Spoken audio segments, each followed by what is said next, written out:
नमस्कार। आप सभी के हमार लक्ष्मी की कहानियाँ चैनल पर बहुत बहुत स्वागत बा। आज हम रोआ लोग के सुनाए जातनी एगो बूढ़ी माई के दुख भरी शिव चर्चा की कथा बहुते सुंदर बा। कथा के अंत तक जरूर देखब। चैनल पर पहली बार आयल बानी तो चैनल के सब्सक्राइब करके बेल आइकन के जरूर दबाइब। तो चलिए कथा शुरू करल जाओ। एगो गांव में एगो पति पत्नी रहत रहे लोग। उनकर बाल बच्चा बहुत मुश्किल के बाद होला।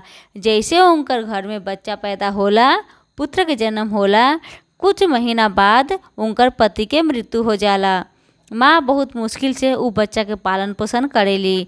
बच्चा जब बड़ा हो जालन तो माँ सोचेली अब हम बूढ़ा होतानी, अब पतो हमके चाही। अब बूढ़ी माई जाके शिव गुरु से कहेली, हे शिव गुरु, हमके सुंदर पतो चाही और जे हमार सेवा करो। इतना शिव गुरु से कहेली। और कुछ दिने बाद उनकर एगो पतो मिल जाला। उनकर से वो शादी करा देली अपन बेटा के। पतो घर में आईली और आते ही सास के खूब सेवा जतन करेली। बेटा सुबह होते ही काम पे चल जइहन। अब पतोहिया का करीहन, सासू माँ के नहवईहन धोईहन और नाश्ता बना के दीहन। नाश्ता में दीहन 4 गो रोटी, सब्जी और दाल। तो सास का करिहन, 4 गो रोटी में से 1 रोटी दान कर दीहन और 3 गो रोटी खा लीहन।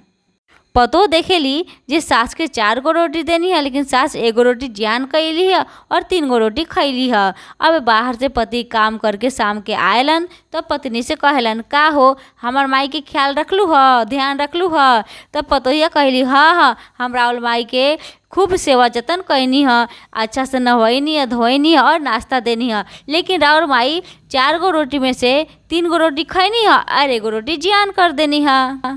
तब बेटा कहेलन, तू माई के कल से 3 गो रोटी दीह, जितना के भूख बा उतने ही रोटी दीह।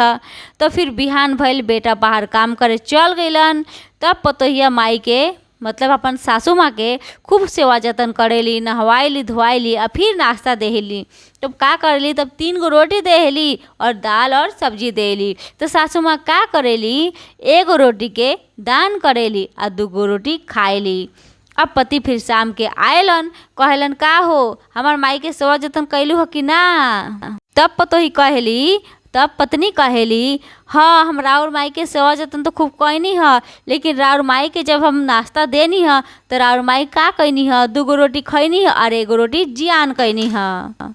फिर जब दूसरा दिन के बारी आइल तो पति चल दलन भोर में काम करे। अब फिर से का करली पतैया, फिर से अपन सास के सेवा जतन करेली, नहवाइली धोवाइली और नाश्ता देली। तब सासू माँ के 2 गो रोटी देली। अब सासू माँ का करेली, 1 गो रोटी दान करेली, 1 गो रोटी खाएली। अब सासू माँ आधा पेट रहे लागेली। पतो कभी भी अपन सासू माँ से ई ना पूछेली जे सासू माँ रौरा ऐसे काहे करेनी, 1 गो रोटी काहे जियान करेनी, कभी भी पतो ना पूछेली। और सासू माँ भी ई भी ना कहेली जो हम 1 गो रोटी जियान ना करेनी, हम दान करेनी, कभी हम खाएनी। बेटा भी औसने, बेटा कभी भी अपन माई से ना पूछियन, माँ तहार तबीयत खराब बा, तू रोज 1 गो रोटी जियान करलू। बेटा भी कभी माँ से ना पूछेलन। अब भइल फिर बेटा सुबह में काम करे चल गइलन। उ दिन का भइल, पतोहिया सासू माँ के खूब सेवा जतन करेली और 1 गो रोटी देहेली। तो में भी सासू माँ का करेली, आधा रोटी खाएली, आधा रोटी दान करेली।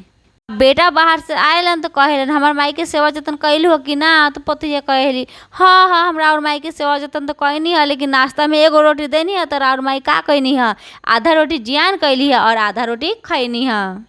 अब सासू माँ भूखे भूखे उतना दिन से बाड़ी। सासू माँ भी कभी ना कहस जे हम भूखे बानी, कभी रोटी ना मांगस और पतोहिया भी कभी ना पूछस।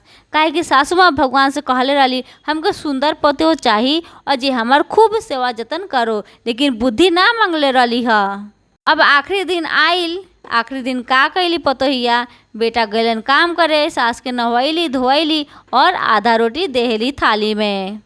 अब सासू माँ का कैली, आधा रोटी में से आधा रोटी खैली और आधा रोटी दान कैली।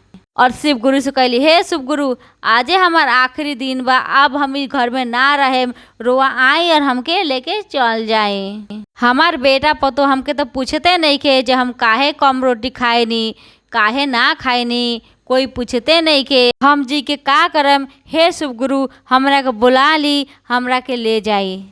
अब शिव गुरु आएनी और अपन साथ बूढ़ी माई के लेके चल जाएनी।